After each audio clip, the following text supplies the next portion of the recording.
형제들아, 사람이 만일 무슨 범죄한 일이 드러나거든 신령한 너희는 온유한 심령으로 그러한 자를 바로잡고 너 자신을 살펴보아 너도 시험을 받을까 두려워하라.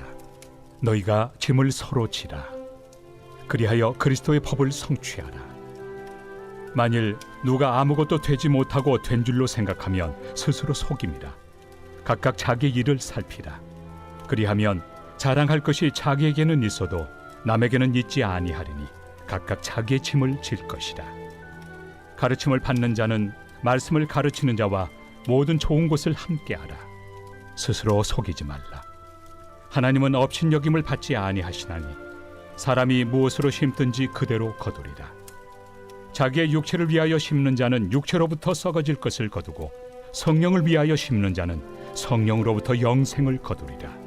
우리가 선을 행하되 낙심하지 말지니 포기하지 아니하면 때가 이르매 거두리라. 그러므로 우리는 기회 있는 대로 모든 이에게 착한 일을 하되 더욱 믿음의 가정들에게 할지니라. 갈라디아서 6장 말씀은 율법을 기준으로 율법의 행위에 근거하여 살아가는 삶이 아니라 그리스도 안에서 새로운 은혜의 삶이 무엇인지를 강조하고 있습니다. 말씀에 표현되어 있는 그리스도의 법은 율법의 기준과는 매우 다른 강조점이 있습니다. 그것은 성령 하나님의 인도하심을 따라 하나님의 사랑을 따라가는, 또한 하나님의 사랑을 나타내는 믿음의 삶에 대한 강조입니다. 율법의 기준은 죄를 지은 사람에 대하여 그에 합당한 벌을 내리는 것이지만 그리스도의 법은 전혀 다른 기준을 적용하고 있는데요. 1절 말씀에는 온유한 마음으로 그런 사람을 바로 잡아 주어야 함이 설명되어 있습니다. 그런데요, 사실 이 부분이 쉬운 일은 아닙니다. 율법의 기준으로 잘못하였으면 그에 합당한 대가를 주는 것이 쉬운 방법일 수 있습니다. 그런데 이 말씀에서는 놓쳐서는 안 되는 아주 중요한 표현이 있습니다. 신령한 너희는 이라는 표현입니다. 개역개정 성경에 신령한 이라는 이 표현은 성령의 인도하심을 따라 사는 사람은 이라는 의미를 가지고 있는 표현입니다. 말씀은 성령 하나님의 인도하심을 따라 살아갈 때 온유한 마음으로 이해하고 용서하고 사랑할 수 있음을 가르쳐 주십니다. 그리고 이러한 용서와 사랑은 하나님이 주신 믿음의 공동체를 바로 세우는 중요한 기준이 되는 것이죠. 그리스도의 법을 성취하는 삶에 대하여 본문 말씀 2절과 5절 말씀은 서로의 짐을 지어야 한다라고 설명하고 있는데요. 서로의 짐을 진다라는 것은 그리스도 예수 안에서 서로를 섬기는 삶을 궁극적으로 의미합니다. 바로 앞장인 5장 13절 말씀에는 사랑으로 서로 종노릇하라 라는 말씀의 표현이 있는데요.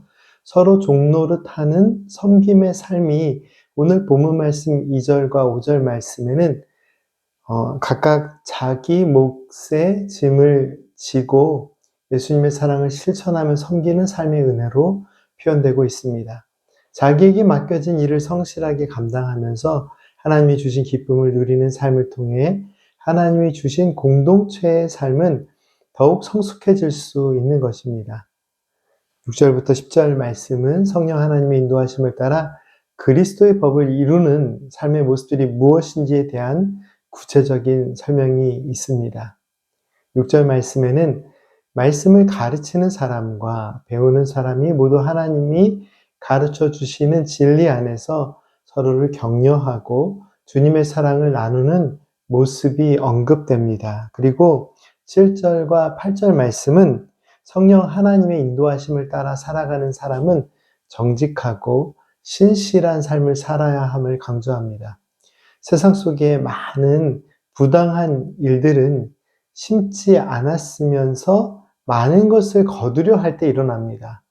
하나님은 무엇을 심든지 심은 대로 거둘 것이다 라고 말씀하십니다. 그리고 우리 믿음의 사람들이 성실하게 심고 가꾸고 열매 맺어야 할 것이 무엇일까요? 바로 성령 하나님이 함께 하시고 기뻐하시는 열매이어야 함을 하나님은 말씀을 통해 가르쳐 주십니다.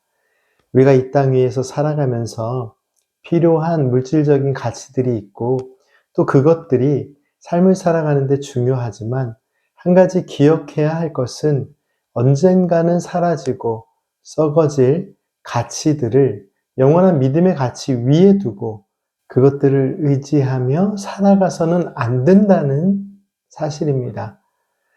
하나님이 주신 복을 누리는 삶 속에 때로는 물질적인 풍요로움도 필요하겠지만 우리의 믿음의 삶의 궁극적인 목적이 물질적인 풍요에만 있어서는 안 된다는 사실을 기억하십시오. 하나님이 주신 영원한 가치들을 바라보며 살아가지만 순간순간 낙심하고 절망하고 괴로워하는 인생의 순간들이 있을 수 있습니다. 그 순간 우리가 함께 기억해야 할 위로의 말씀이 바로 여기에 있습니다. 9절과 10절 말씀입니다. 우리가 선을 행하되 낙심하지 말지니 포기하지 아니하면 때가 이름에 거두리라. 그러므로 우리는 귀에 있는 대로 모든 이에게 착한 일을 하되 더욱 믿음의 가정들에게 할지니라. 아멘.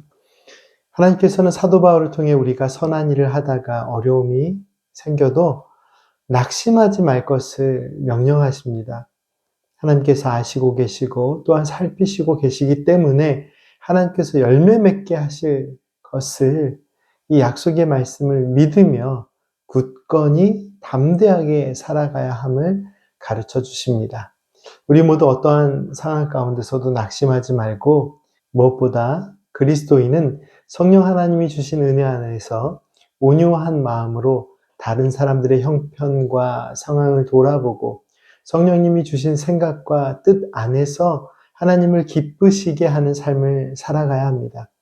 또한 서로를 위해 기도하고 믿음과 사랑 안에서 권면하면서 가르치는 사람들이나 배우는 사람들이 서로 사랑과 섬김을 실천해야 함을 잊지 마십시오.